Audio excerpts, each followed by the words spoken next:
Hello, my name is Stephen Adams. I'm from Edinburgh Napier University. In this presentation I'm going to talk to you about a project that we're doing which is looking at structural properties of some tree species that could have potential to be grown in the UK along with the species we already grow. So firstly, let's have a little background into why we're doing this project.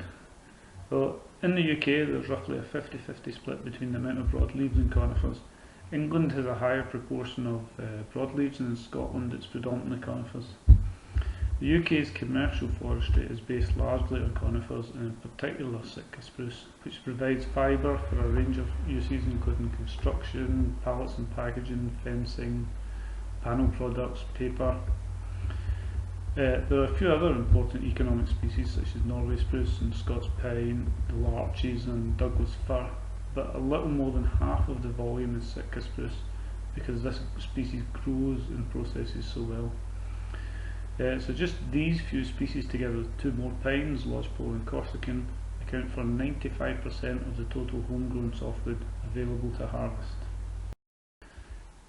And this will continue to be the case for a while, as we can see here, with volumes peaking in the next 10 years or so, with it mainly being British spruce, i.e. a mix of Sitka and Norway spruce, and a few well-known other species like Douglas fir, the larches, and small amounts of lodgepole and Scots pine. But after that, the volumes start to drop, so we need to be planting more trees now to make up for this. You can see here there's also small amounts of other species. At the same time, there may be some broadleaf species coming through, again in smaller numbers, and these all could have potential to be brought onto the market.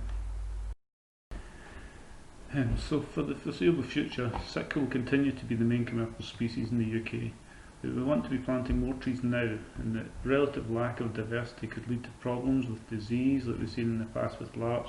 And we also need to think about whether the species we plant now will be affected by any change in the climate. Having a more diverse range of species will help build resilience into the forest and the industries that depend on them. So with the benefit of more than 15 years of research here at Napier, the properties of some of the more common species are now well known, but that doesn't put us in a secure position for the future. And there may be other species in the forest that aren't currently managed that could be brought into the supply chain, but little is known of these other species when grown in Britain and their suitability for processing in British mills. So what other species could we look at further? Well, we recently had a PhD which looked a bit more in depth at a few other species, and information on these has been published and can be found here. But this is still only a few species, and what we want to know is there any other potential species out there that might be worth further research. So along with the Forestry Commission, as they were called then, and the Sort Management Board, we came up with a list of 5 conifers which were European and Pacific silver fir, Japanese red cedar, grand fir and Serbian spruce.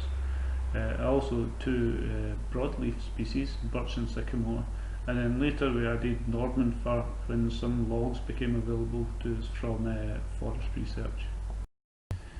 And we could just look properties up in a book or online, but from experience we know that there's a good chance that when grown in the UK, a lot of the properties will be different than when they're grown in their natural range.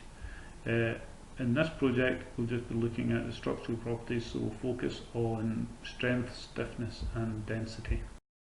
So with the help of forest research we managed to find suitable trees for each of the species growing in the UK, and these were found in plots in the west of Scotland and northern England. Originally we hoped to get 12 trees of each species to give us 3-metre logs, but this wasn't always possible, especially for birch where we can only get 5 logs and these were only 2 metres long. All the logs were cut into typical structural size battens of 50 by 100mm and kiln dried at Forest Research, and then moved to the conditioning chamber at Napier to allow them to equilibrate to 12% moisture, ready for testing. So what you have to remember is that this is just a small number of logs, with each species only being taken from one site each, so we need to bear this in mind when looking at the results, as it makes it difficult to make firm conclusions, but rather could give an indication of which species could be looked at further. So the battens were tested to destruction using a 4-point bending test in accordance with the relevant European standards to give us strength and stiffness. Density was calculated using the dimensions and the weight of the whole batten at the time of testing. So structural grades aren't based on individual pieces but rather on the population, and from this you can calculate a characteristic value which will determine the grade. For stiffness, the characteristic value is the mean value, and for strength and density it is the 5th percentile. So let's have a look at some of the results. Firstly, density. As we might expect, there's a lot of overlap in the middle of the results of each species, but remember when grading it's the 5th percentile value used, so it's down here at the bottom of each curve. I've put the mean value in as well, just for information, as this is the way it's often reported between species. As you could expect, the two broadleaf species are up here at the high end. But down here we also see that Cryptomeria, which is one of the most important commercial species in Japan, which is known as Sugi, is down at the low end. Of the other species, Abies amabilis and Abies grandis are slightly lower than the others, and Picea amorica is the highest of the other conifer species.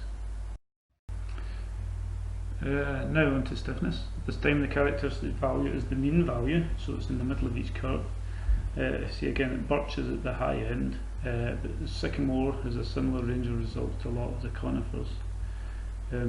Again, Cryptomeria is showing as having lower stiffness than the other species, and perhaps Abies grandis is slightly lower than the other species, but they have similar ranges, so perhaps testing more samples could see this increase.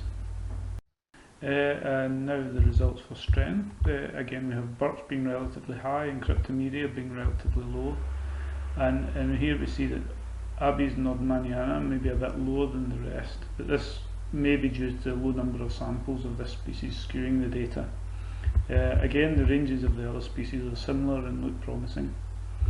And with strength, the characteristic value is the 5th percentile, so even though Abies alba looks like it has a lower mean value than Abies amabilis, Picea amorica, and similar to Abies nordmanniana, i.e. where the curves peak, it has a higher 5th percentile value, making it the highest of the conifers. And this is how these results translate into structural grades, remembering it's just a small sample from one site. And in this slide I've also added Sitka spruce and a couple of the other species we already know about for comparison. Shows that Japanese cedar would struggle to even make C14 due to its low stiffness and low mean density of just 310 kilograms per meter cube. This doesn't mean that it couldn't have its uses though, where its low weight could come in handy, such things as studs in partition walls or even a super lightweight cross-laminated timber. And it also looks like two of the North American species could also be limited to C14, Grand Fir for stiffness and Nordmann Fir for strength. But as said earlier, this could be due to the low number of samples, where a small number of weaker samples could skew the data. The other properties for Grand Fir show more promise, with strength suitable for C16 and density suitable for C18. And similarly for Nordmann Fir, where stiffness was equivalent to C18 and density C30.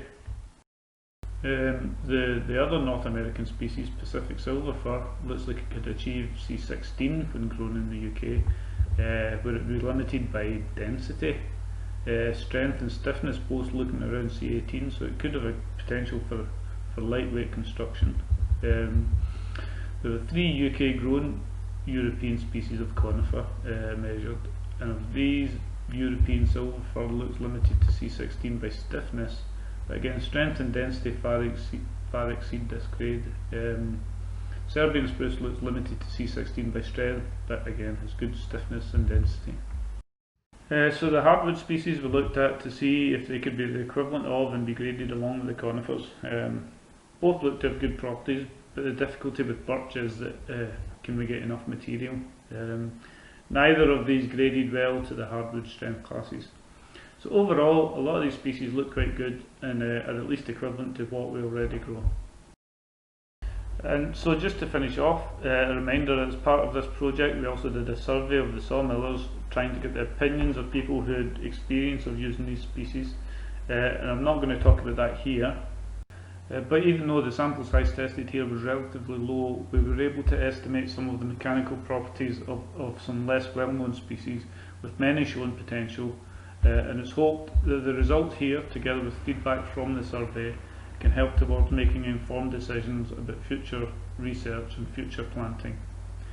Okay, so this is the end. Thank you for your time. Hopefully speak to you soon if you have any questions. Thank you. Goodbye.